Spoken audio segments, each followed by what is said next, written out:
Hey guys, what's up? So, today we're going to start a new series which is Introduction to Modern Indian History. I'll be talking about mainly the strategy which one needs to focus on and the important topics which you need to cover. Okay, we will be talking about book sources in next lesson, and then the previous year question papers will be discussed. Lesson to that is 1.3. This is presented by me, Roman Seni. Do follow me on an academy. This is www.unacademy.in/user/Roman Seni. You can watch all the lessons made by me over here. So why am I teaching you this? This is the first question which anybody of you might be thinking, that why am I teaching you this, right? So I am teaching you this because it is one of my strongest area. I really like history, though I am not weak in any other area as such, but this is my strongest area. Okay, and also I got decent marks in history to back it up. I love reading history even in my free time. I do it today, even today. So I'm a bit of a nerd. So I have read about 50 books in Indian history. Okay, like all the books which you can think about, I have gone through them once at least. Also the coaching material, everything, notes, blogs, videos on YouTube, etc. But what I have realized in last 3 4 years is that most of the material like this, most of the teachers also which I have seen teaching people, most of the videos on YouTube or the blogs written by so-called famous people or so-called experts, and the books also, most of them are crap when it comes to that, especially when it comes to from exam perspective. They will not help you. Okay, they will just distract you from what you need to learn and just go sail through the exam. So if you want to become do a PhD in history, so that is a different course, but if you want to get good marks by studying the minimum amount, then you need to adopt a particular strategy. So my strategy will be a filtered out version of what worked for me personally, and it will work for 95% of you as well. That is my prediction. 5% all error rate is always there in life. Nobody can say 100%. Anyway, moving forward, so first of all is read the entire modern Indian history first. Take any book. I'll be talking about books in the next lesson 1.2, but read that first. Okay, don't try to do anything else, anything. Okay, at least twice, just go through it, just skim through it, just read it at a very fast pace, just finish it in 1 week, 10 days.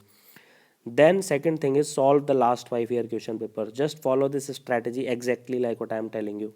Solve the last 5 year question papers. I have seen many people who have given exams, but they have not even seen last year's question papers. Even if you are very lazy and you don't want to solve them, at least read them. Without this, you will fail miserably. Okay, please remember this warning. Now, before this task is completed, before these two steps are completed, do not try to memorize anything. Please remember, never try to memorize anything.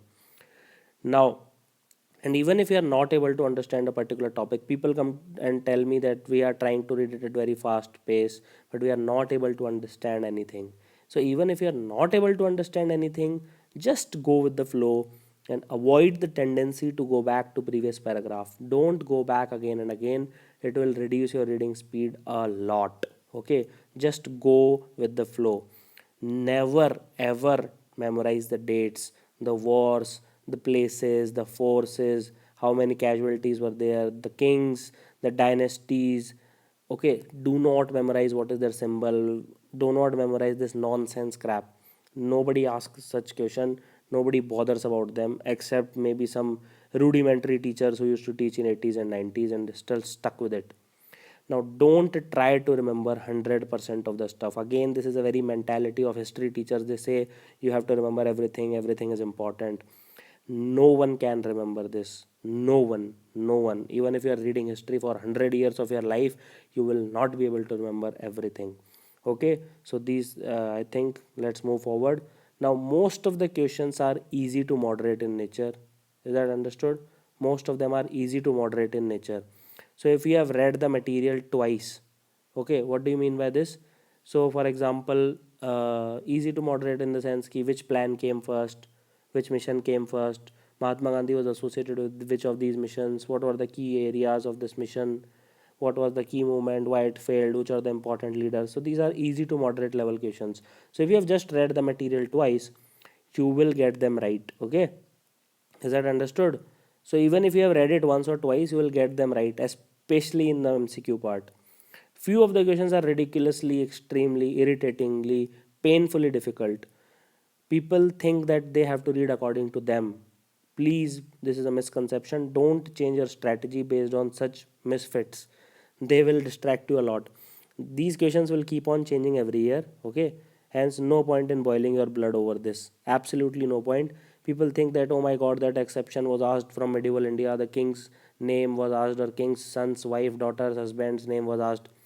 Please don't fall in that trap. Such questions will never be repeated ever again, and they will distract you from learning the main stuff. Always remember to make your own internet. Internet basically means links of hyperlinks where one thing leads to another. Correlate topics wherever you can.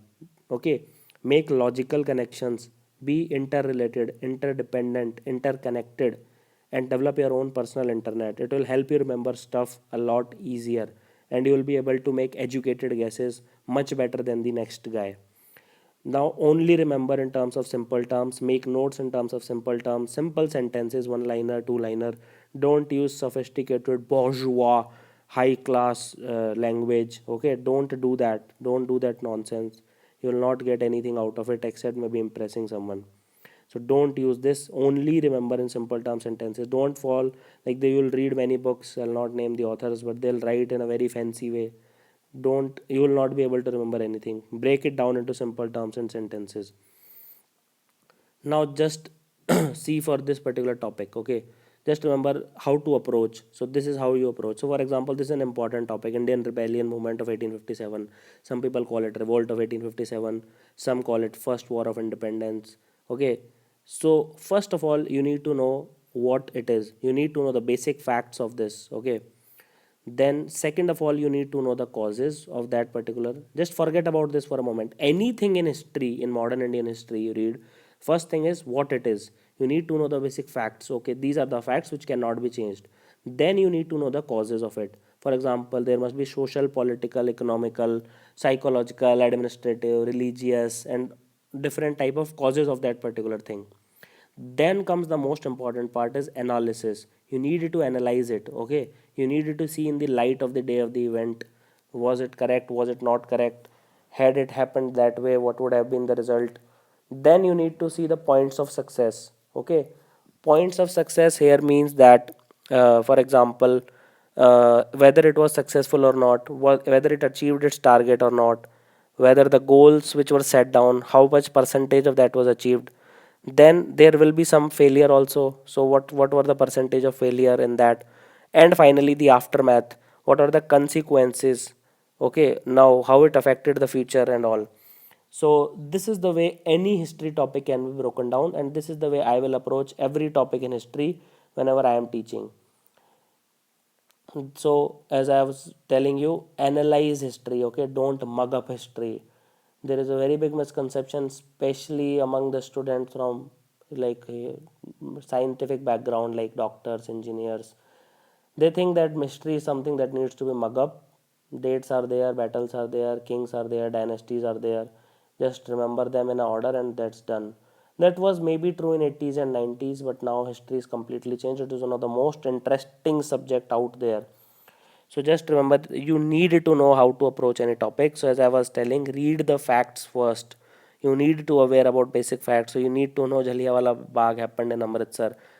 You can't say that I'll not mug up anything. You have to mug up certain facts, right? You remember the name of your mother, father. You remember the address of your home. These are the facts you have mugged up over a long period of time, not deliberately, but just because you are reading it again and again. So that's why I want you to read it again and again so that it becomes second nature.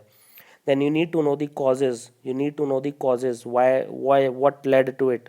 Okay, why it happened in the first place. Then you need to know the effects of it. Okay, how many people were affected, how did it affect the future plans, how did it affect the evolution of a political party, how did it affect the ideology. Okay, then the consequences, what were the immediate consequences, what were the medium term consequences, what were the long term consequences. Then you scrutinize, ये होता तो क्या होता, or like if that would have happened, what would have been the fate of ours. Then you give a critique on that. It's not criticize, it's critique. Okay, there is a difference. And finally the learnings out of it, so that you become a better person. So as they say, history helps only those people, I am just paraphrasing. So those people who do not learn from history's mistake are bound to repeat it. So do learn from this lesson and don't repeat any mistakes. And thank you for watching the lesson. Do wait for next one. Have an awesome day.